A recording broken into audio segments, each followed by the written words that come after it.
வாங்க, ராசிகளுக்கும் வாழ்க்கையோட 4 முக்கிய தூண்டுகளுக்கும் இருக்கிற தொடர்பை பத்தி வேகமா ஒரு பார்வை பார்க்கலாம்.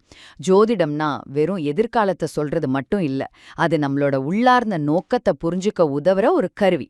உங்க ராசி வாழ்க்கையோட இந்த 4 தூண்டுகள்ல, அதாவது தர்மம், காமம், மோக்ஷம், கர்மம், இதுல எது கூட கனெக்ட் ஆகும்னு பார்க்கலாமா?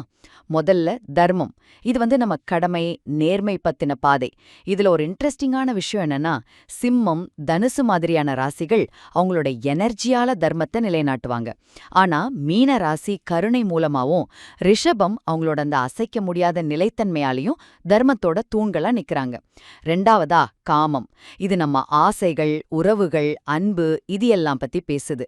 இப்போ கடகம் குடும்ப பாசத்துக்கும், கன்னி மகிழ்ச்சியை தேடுறதுக்கும், கும்பம் சமூக உறவுகளுக்கும் முக்கியத்துவம் கொடுக்கும்.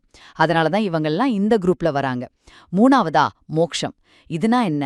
சுதந்திரம், மன அமைதி, அறிவை தேடுறதாம். துலா ராசிக்காரங்க சமநிலை மூலமா இதை தேடுவாங்க.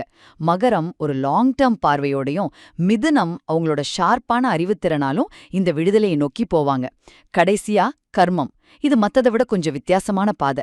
இது முழுக்க முழுக்க செயல், உழைப்பு, முயற்சி பத்தினது.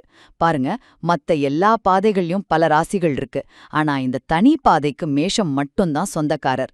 ஆக உங்க ராசி இந்த 4 துண்டுகள்ல எதோட பொருந்துதுன்னு தெரிஞ்சுக்கிறது உங்களை பத்தி நீங்களே இன்னும் ஆழமா புரிஞ்சுக்க ஒரு திறவுகோலா இருக்கும்.